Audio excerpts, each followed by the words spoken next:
Hello, everybody from all around the world, wherever it is that you're tuning in from. Welcome to Glutathione Authority. It is Saturday morning, October 5th. November 5th. I don't know why I still want to be in October. It was like, did you not know it was like the most miserable month we've ever had? Yeah, that's what it is. I want to redo October. Yeah. So I'm Harmony Woodington, and I would like to officially welcome the Glutathione Authority to our first live event. Welcome, Alan Ogden. Thank you. Good morning. Good morning. Yeah, it's great to be here. This is so fun. This is our little mascot, Rukia. He's going to be hanging out being adorable. We have a third party.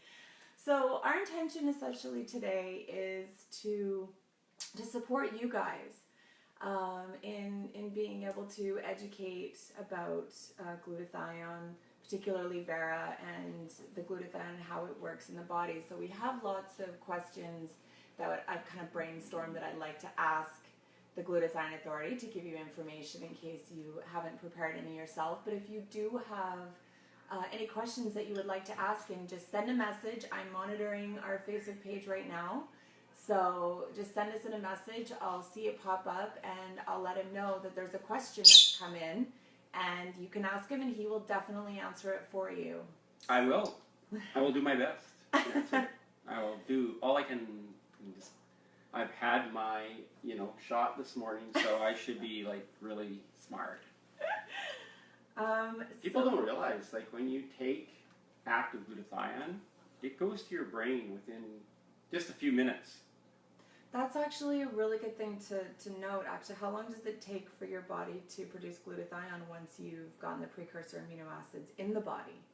Well, every cell in the body, the membrane of every cell in your body, if you can picture a golf ball, or those spiky balls people use in yoga and they got little spikes all over?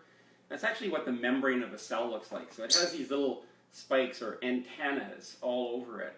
And when you have the precursor amino acids in anywhere in range of that cell, what will happen is, of course, that, so this is a little spiky here, and one amino acid will come stick in, one amino acid will come and stick in the other one.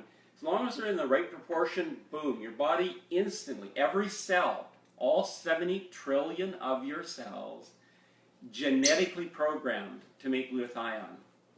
You know what's interesting about that, Harmony, is, well, at least to me, because I'm a scientist, but that mechanism has actually been around for 3.5 billion, that's with a B, billion years. So like before the dinosaurs. Like before the dinosaurs.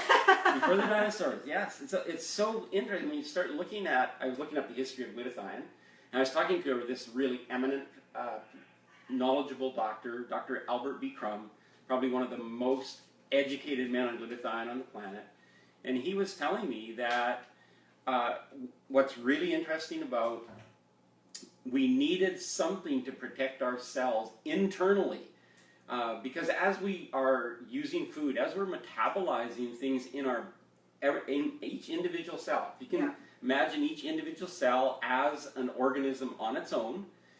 It's metabolizing, it's making food, it's creating energy, it's replicating, it's doing all the things. There's ingestion, digestion, all those things. And so to protect itself in that process, because in that process there are free radicals that are made, which could be damaging to the cell or interrupt the replication of the DNA, this mechanism evolved called glutathione.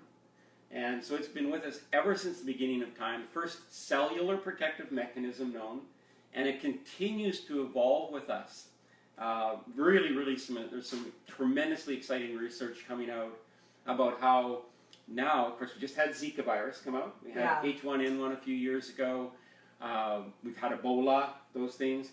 And now, using glutathione, you can actually stall or at least prevent the replication of those viruses. So it's a continually that's huge. It's more than huge. It's like it's the news of the day. Yeah. Right. But glutathione continues to evolve with us because it's our cellular protective mechanism. That's why I call it the molecule of life. We can't live without glutathione. Why? Because something will come along that our body isn't used to, and attack us and take us out. So our glutathione has to continue to change and evolve with us in how it works in our body. It's very, very, very, very cool. That's why I'm so excited about this. People go, how can you be excited about one peptide in your body? Yeah, absolutely. Well, it's only involved in 200 processes that we know of in our body. And, sometimes, numbers get away, but some people like numbers, so I'm going to give them some numbers.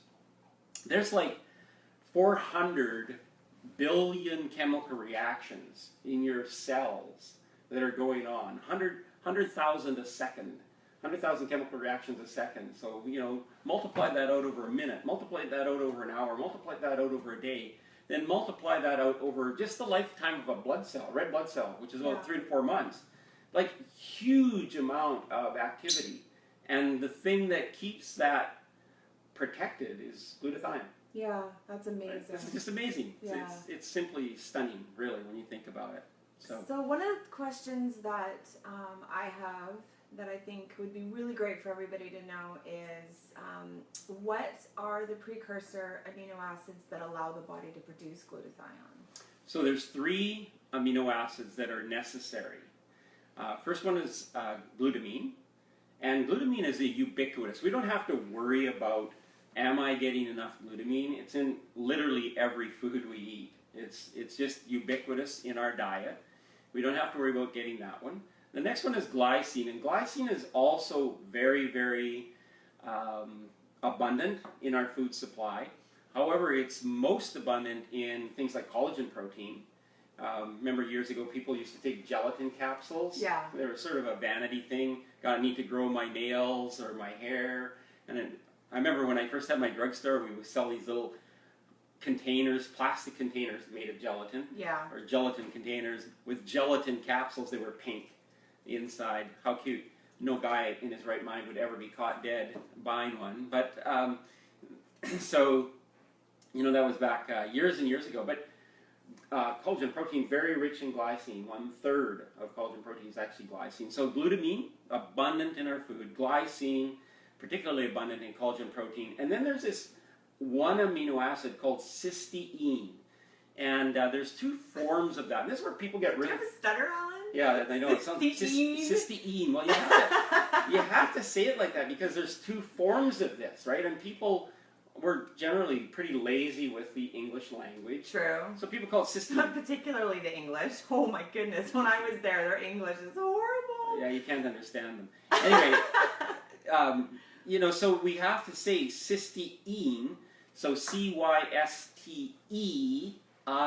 That's the individual amino acid, but it can exist and does exist in our body, bonded together with a sulfur mechanism, and it's called cysteine.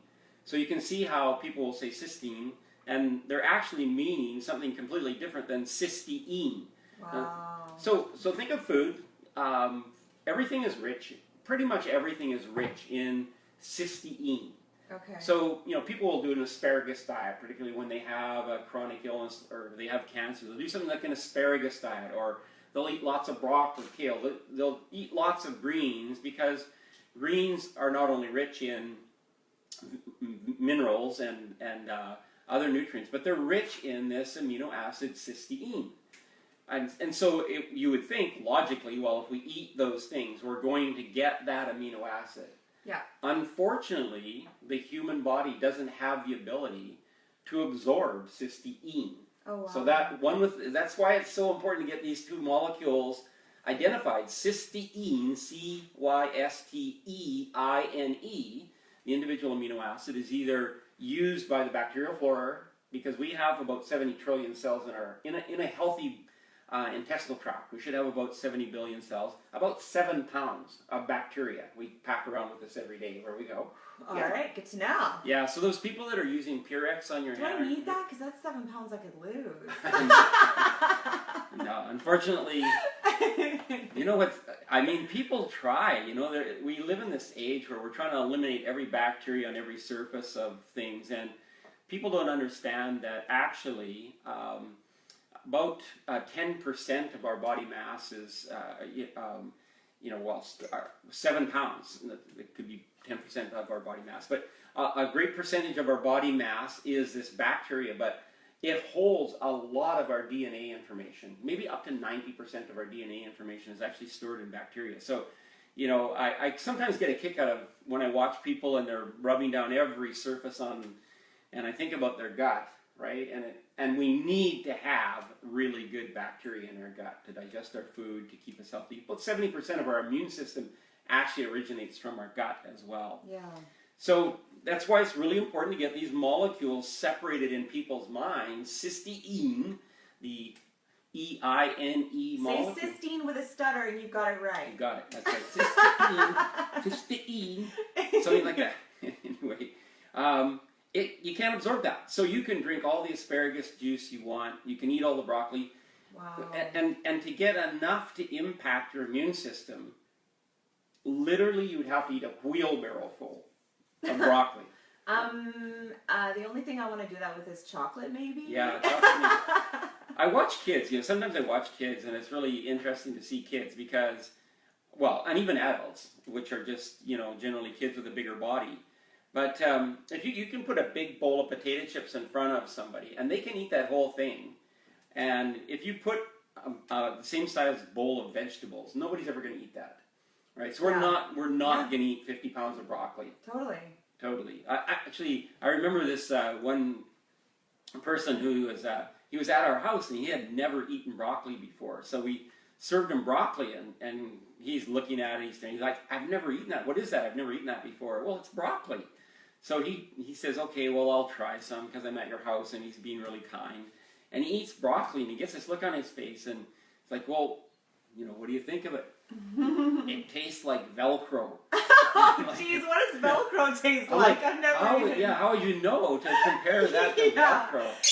Anyway, I guess it kind of stuck in his throat or something. But, yeah, we're not going to eat 50 pounds of broccoli. No. You know, we're not going to eat 5 to 6 pounds of raw red meat a day. Yeah. We're not going to eat 18 eggs every day. And that's, if we were going to get enough cysteine to actually affect our immune system, that's what we would have to do. Okay. So, 2 ways to take it. One is the precursor amino acids, and then until recently, until 2014, of course, it was just understood in science. And if you look on the internet, it's still prevalent everywhere on the internet. You cannot absorb glutathione. So even though you can go to the store, and I have to sometimes get this across to people. So if you go to the drugstore or a supplement store and I buy L-glutathione or glutathione in like pill form, right? That doesn't work. It doesn't work. It works in a test tube. Here's the because it's so cheap, Alan. I mean, it's really affordable. Well, like... it's really cheap. You're actually, you know, we're making sewer rats that are, you know, I don't think sewer rats ever have arthritis or can't. They can't. They are getting all of our glutathione that we take in pill form. The challenge with it is you have it works in a lab. So the idea that reduced glutathione is effective got into the marketplace, and with supplements, and people don't understand this. With supplements, if you show something in a lab setting, then they extrapolate that out into a human organism, and it doesn't always work that way. But for the most part, glutathione, oral glutathione, until 2014, I want to make this distinction. Once again, we're making a severe distinction here for people. If you would buy the capsule, they can sell it to you for $9.99 or $19.99, whatever they want to sell it to you for, because it's only about 10% effective. So think about that. We need a minimum of 200 milligrams of glutathione to affect immunity. And we're really affecting it on a very small scale if we have 200 milligrams. But we can affect immunity, and people will notice a difference with 200 or more milligrams. So if you have a 500 milligram capsule that's 10% effective, then you buy whatever they sell them for. I think there's 30 in a box in a container for $10 or $15 or $20. Well, you need to pretty much take that whole thing every day, right? Because they're so poorly absorbed, right? Yeah, I really don't want to consume a whole pill bottle in one go. Yeah, so that's insane. Even a really, really close. So you're essentially having to spend $10 a day. Right. to be able to get what you need. And then on top of that, our body doesn't have the receptor sites for the glutathione anyways, right? Right. So this company came along, and they're a Japanese company, and they did a very, very good job of fermenting vegetables. They're very good at fermentation. Japanese are very good at fermentation. And they found that if they had a particular process, and I want to make this distinction too, because now people think, well, I can ferment my own vegetables at home, or I can go buy fermented, kefir or something like that. Yeah. And that's never been tested for glutathione. So they have a particular process, it's a patented process to ferment vegetables, and from that they found they could get bioactive glutathione. So for the very first time, 2014, which outdates pretty much everybody's website, health website on the internet, you could get bioactive glutathione, and that's marketed as a product called Vara on the market right now. Yeah. That's available with the bioactive glutathione in it, and so that was a big advance. And so what you're doing when you're taking that kind of glutathione is you're actually adding to the glutathione storehouse in your body, if you will. So about 10% of our glutathione is held inside the cell, and it's there for that, like we talked right initially, it's been there since the beginning of time, to protect the cell from all these chemical processes that are going on, 100,000 a second, and we're making proteins. We make about 70,000 proteins in our body.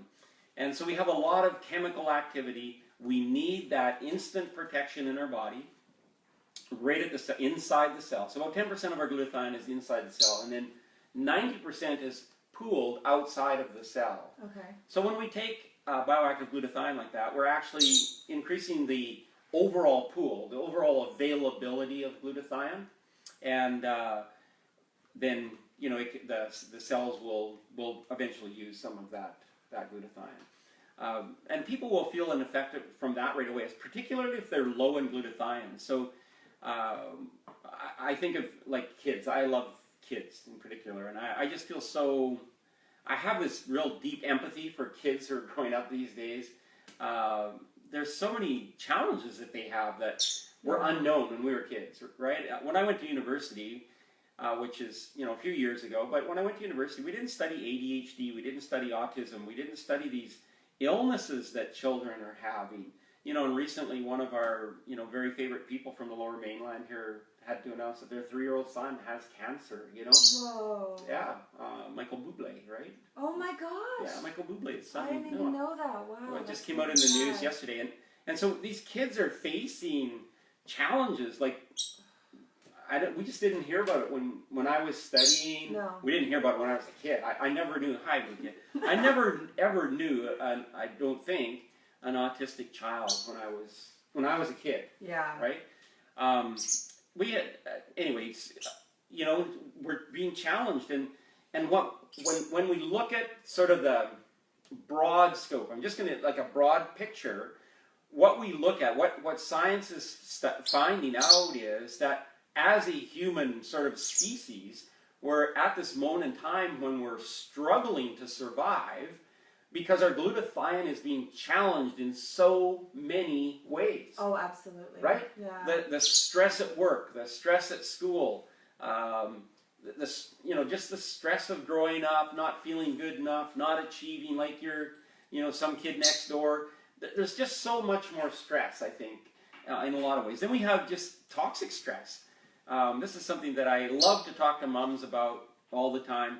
Is we're once again, I mean, we're so conscious about being clean, and so I remember when I was a kid, we had bath night at our house.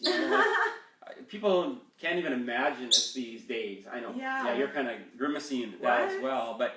When you lived on the farm and you had to draw the water out, you'd maybe have bath once a week or twice at the most, right? It's like that in Australia. Yeah, there's still places that it's like that, sure. Or where maybe they don't have. It's very expensive to heat up your water or whatever, so they don't enjoy some of the things we do in here in North America. And kids can't get up and have a shower, and then they go to school and they work out, and they play basketball, they have another shower, and they do all this.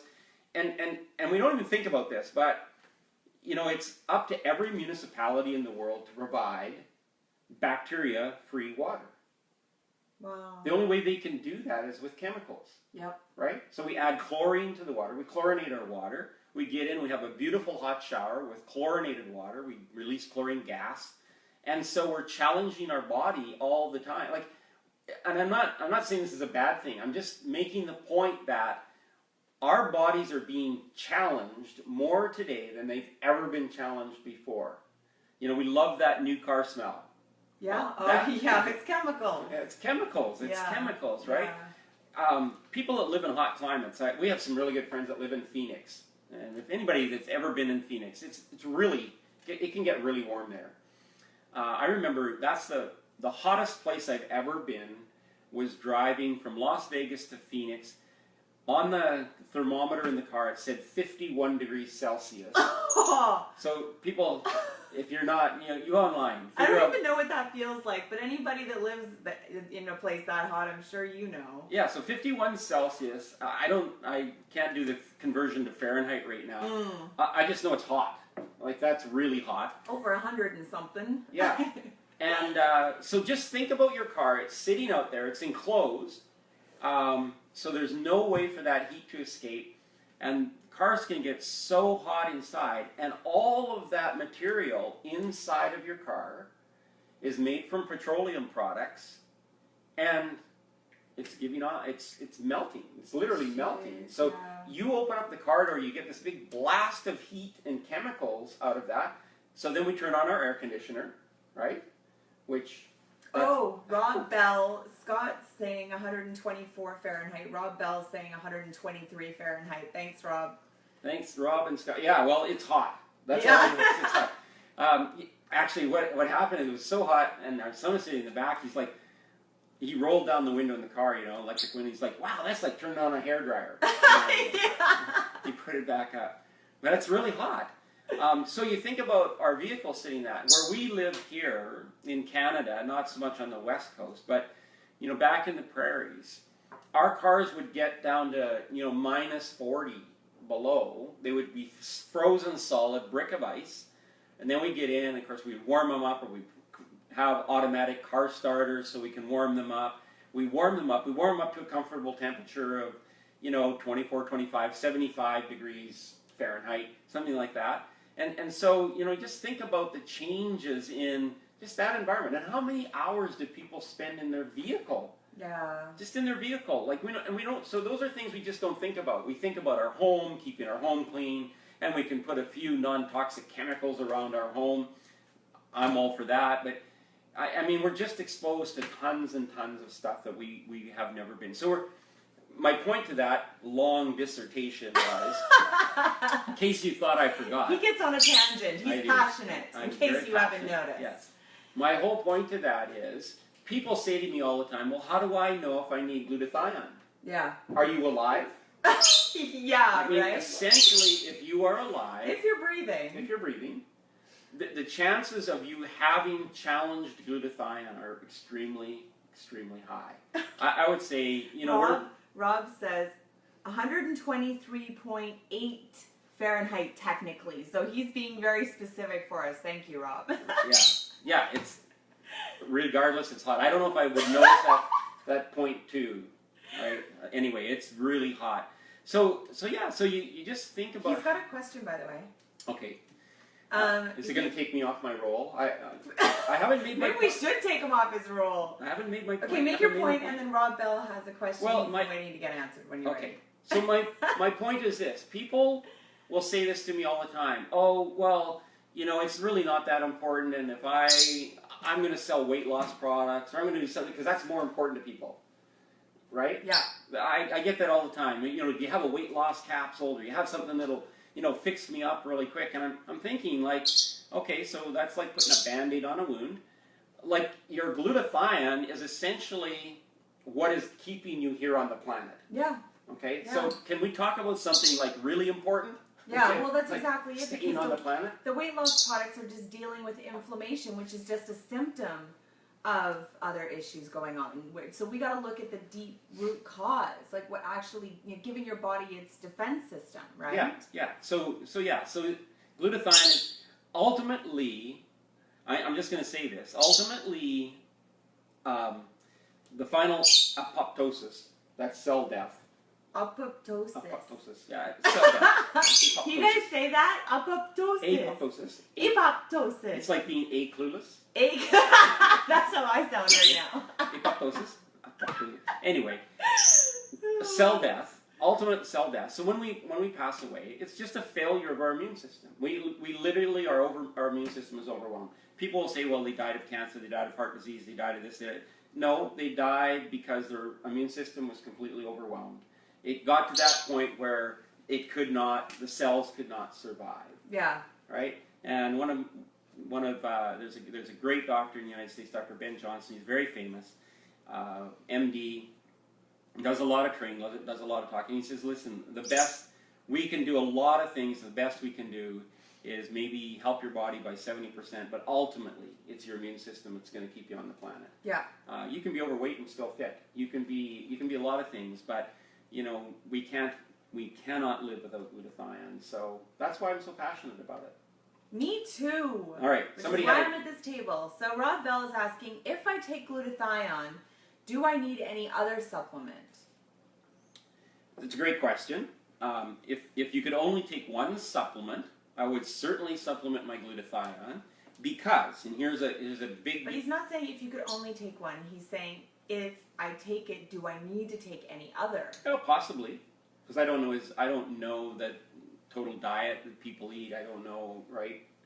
That kind of thing. But I will say this: why it's so necessary is let's say you're a really, really, you're the strictest person on the planet with your diet. Yeah. We already know that fruits and vegetables have about 50% less nutrition now than they did 50 years ago. Mm-hmm. Soil depletion, picking before they're ripe, ripening on a truck. There's lots of things that people don't know about the fruit and vegetable industry. Absolutely. Every time we export or import fruits and vegetables, they're irradiated at the border. People love to buy organic, and they think they're getting something that's never been. Well, there's organic pesticides, there's organic herbicides, there's still chemicals. Yeah. Right. So so if we're really, really, really conscientious about our food, we already know that we're not getting the nutrition that we got 50 years ago. Yeah. Right? Yeah. So between the chemicals and then the soil being depleted. Years ago, it's 20 years ago, it's a little over 20 years ago, Journal of American Medical Association came out with their very first article. They were highly criticized for this article, so they actually didn't make much about it, but it was republished.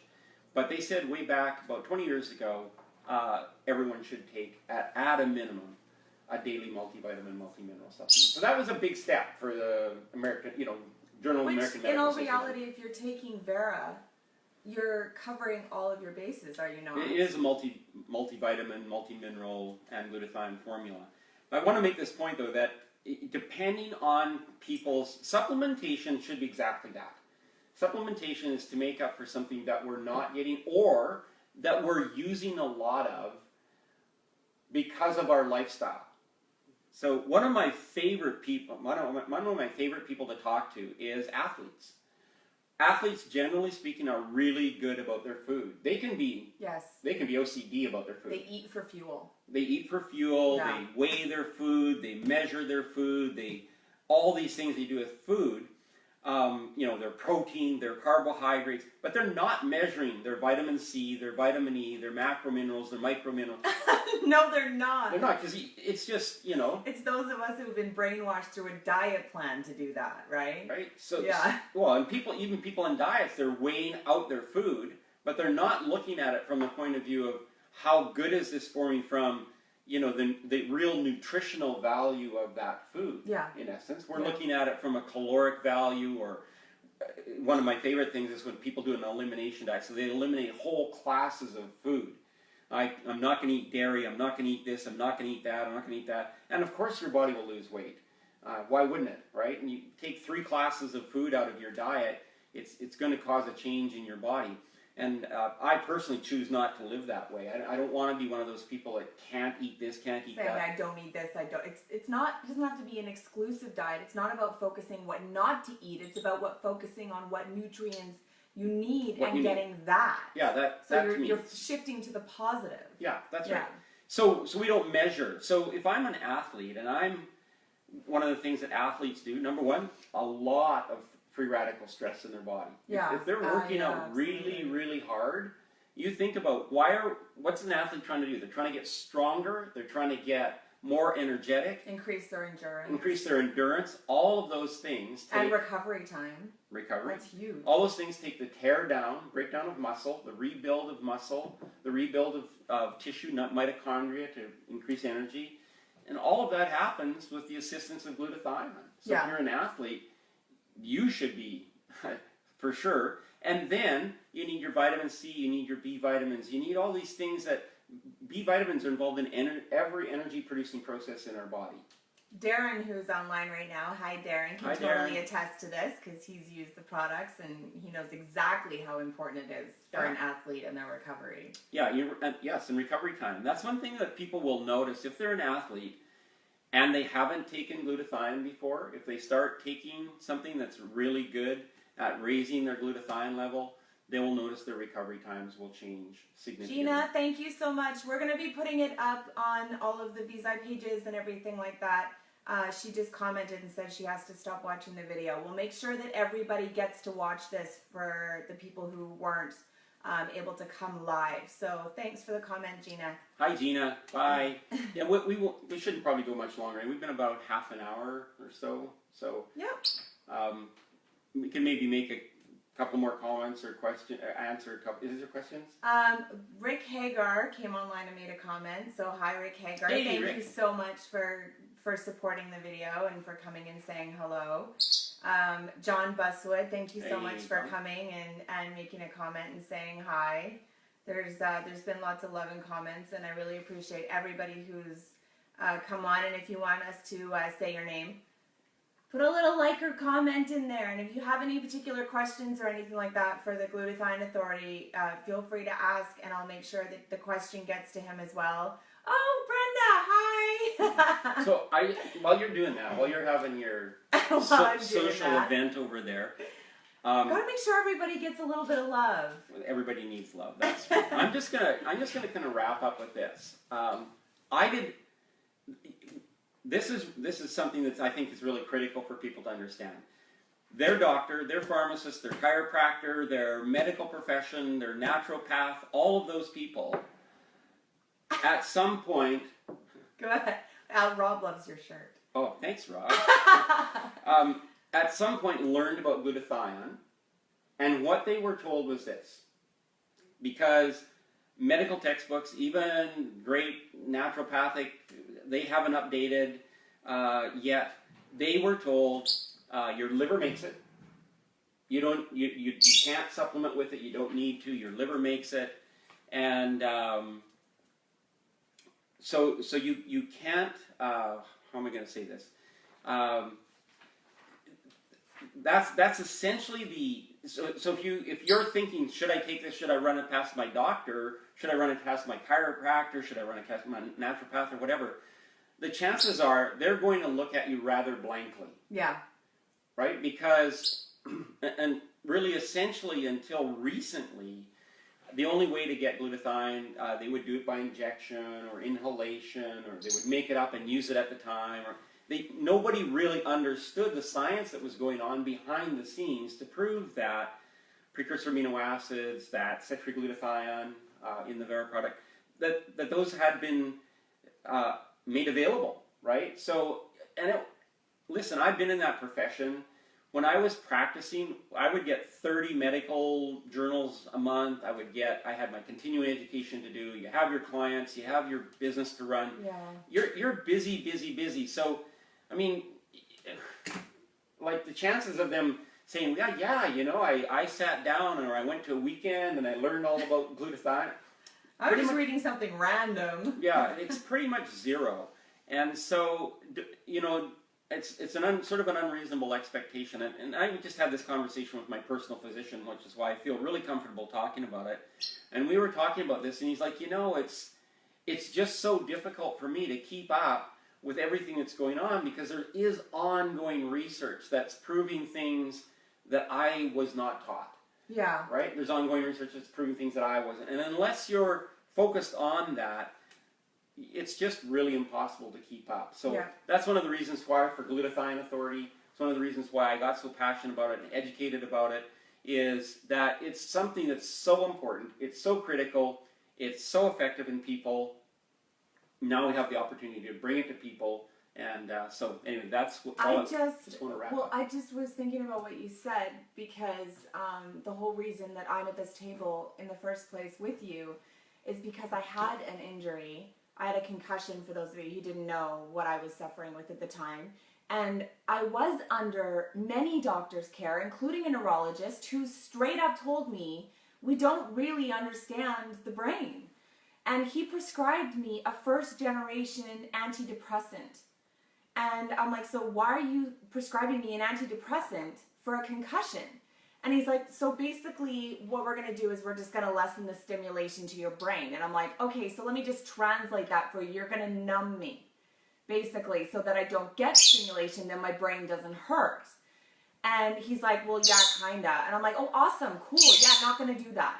Like, it doesn't make any sense. And so I went to all of these different doctors, one of which I think the only one who actually made any difference with me was more of a naturopathic doctor that my regular family doctor sent me to. And she didn't know who she was sending me to. And he ended up doing muscle testing on me. And I didn't know what muscle testing was at the time. It was quite fascinating.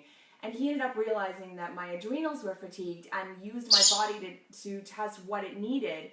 And when he gave that to me, it made a huge difference. So he was the only one that made any changes in a positive way to my body. But aside from that, a year and a half went by, and the doctors were only giving me things to mask the symptoms, never dealing with the root cause.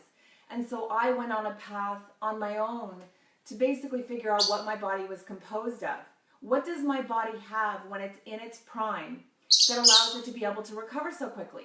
How do we bounce back so quickly? Why is our cell renewal rate so fast? What is our body using to heal itself, right? Like, why are we in our prime? What do we have in abundance that allows us to be in that state?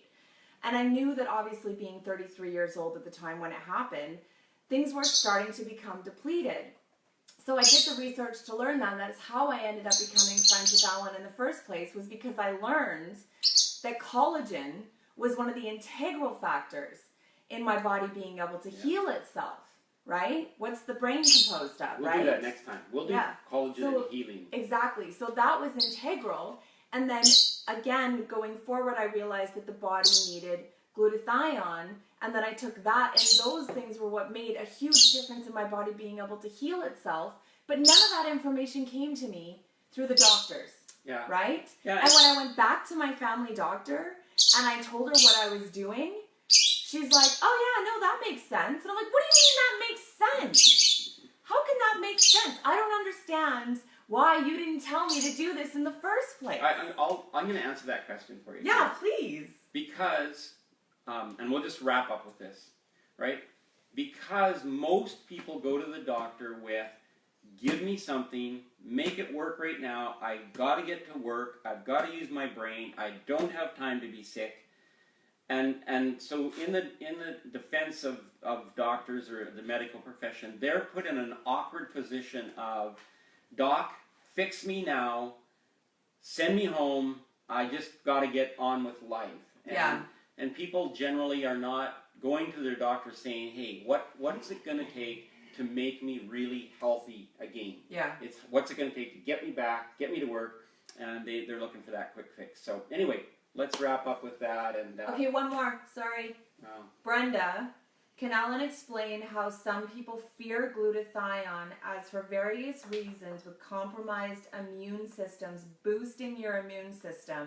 They've been told that it's not good for them, but how glutathione increasing is different. We've talked about this. Glutathione doesn't boost your immune system; it optimizes your immune system. Yeah, that's That's an integral thing, actually. People do take Thank you, things. Brenda. People do take things to boost or give their immune system a big boom. You can do that with herbs and herbal preparations, which creates a lot of activity at the cellular level. Your glutathione levels will shoot up maybe 300 to 500%.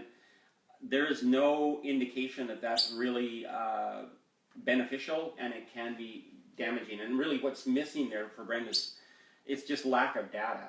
Yeah. Because what people do is go, oh, look at that! Wow, we've created about this big increase in glutathione. We've done all this, but that's really a cellular reactive mechanism to when it's being stressed out. So is that good? And I can see how some people would, some medical professionals would go, I don't want to do that. Right? Have an uncontrolled sort of reaction going on. But when we naturally are working with how the body defends itself, when we're giving it the ingredients to defend itself, it's genetically programmed, controlled. You can only optimize glutathione to a certain point. That's it. Your body will take those amino acids, use them elsewhere, or flush them out of your body. So you can only have there's an optimal level of glutathione in your body. That's it. Your body. And you're optimizing it, not boosting That's it, right. which is really, really important to understand. So Brenda, whoever it is that's questioning that, make sure that that's made clear and send the person who's that has the questions to Glutathione Authority, and they're more than welcome to ask us questions, and we can get back to them as well. Just defer anybody who's questioning stuff to us. We'll support you. Okay, so let's say have a great Saturday. You guys are awesome. Thanks for coming along, and we'll look forward to doing this again. And thank you so much for joining us, guys. And if we're planning on doing this on a regular basis, so we'd appreciate your feedback as to say when's the best day and time for everybody. We'd like to get more people on these videos so that we can support you guys, and maybe anybody that's asking questions about it. If you don't want to answer the questions, bring them onto the live events, and we can answer the questions for them. So start spreading the word, because we're going to start doing this on a regular basis for you guys, okay? Have a great Saturday. Goodbye. Bye, guys.